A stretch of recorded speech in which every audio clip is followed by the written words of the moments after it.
परिचय। रीना के दादाजी बीमार हैं। डॉक्टर ने उन्हें आराम करने की सलाह दी है, लेकिन वह आराम नहीं कर पा रहे हैं। कल रीना की विज्ञान की परीक्षा है, लेकिन वो पढ़ाई पर अपना ध्यान केंद्रित नहीं कर पा रही है। पड़ोस में हो रहे शोर शराबे के द्वारा हो रहे ध्वनि प्रदूषण के कारण ही पढ़ाई और आराम में व्यवधान हो रहा है।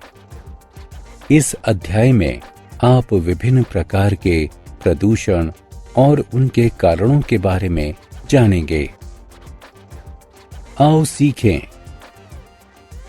वायु प्रदूषण, जल प्रदूषण, मृदा प्रदूषण तथा ध्वनि प्रदूषण का वर्णन करना। भूमि क्षरण को परिभाषित करना।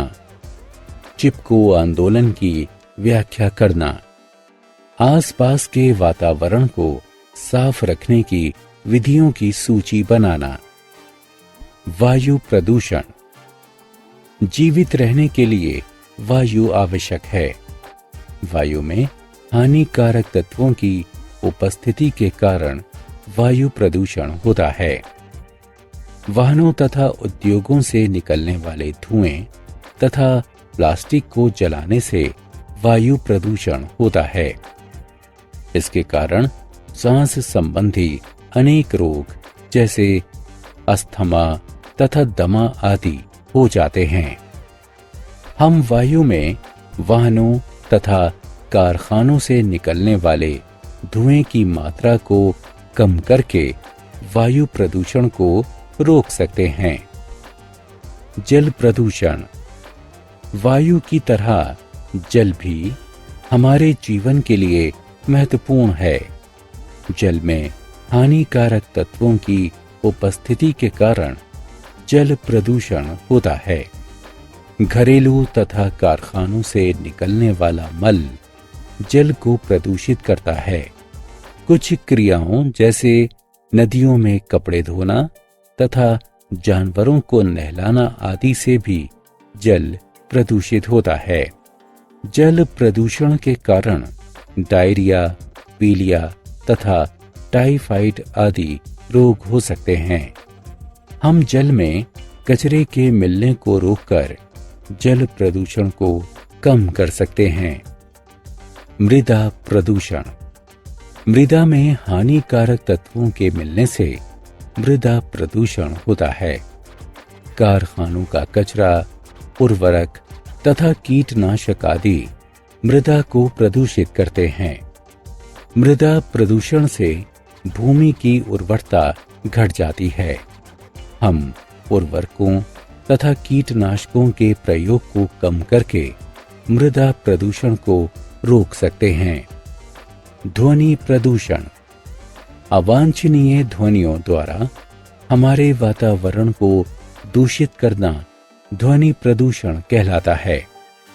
वाहनों के चलने, गाड़ी के हॉर्न को बजाने, लाउड स्पीकर का प्रयोग करने तथा कारखानों में मशीनों के चलने के कारण ध्वनि प्रदूषण होता है। ध्वनि प्रदूषण से बूढ़े तथा बीमार व्यक्तियों को परेशानी होती है। इससे विद्यार्थियों की पढ़ाई में भी व्यवधान आता है। इसके कारण आप बहरे भी हो सकते हैं। हम अवांछनीय ध्वनियों को कम करके ध्वनि प्रदूषण की रोकथाम कर सकते हैं। भूमि क्षरण।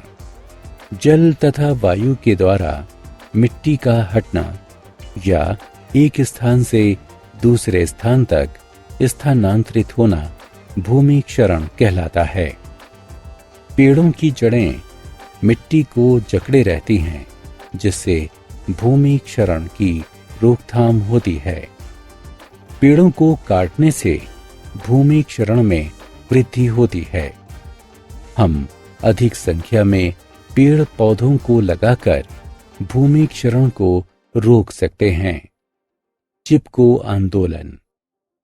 वर्ष 1973 में भारत में उत्तराखंड में पेड़ों के काटने को रोकने के लिए चिपको आंदोलन शुरू हुआ था।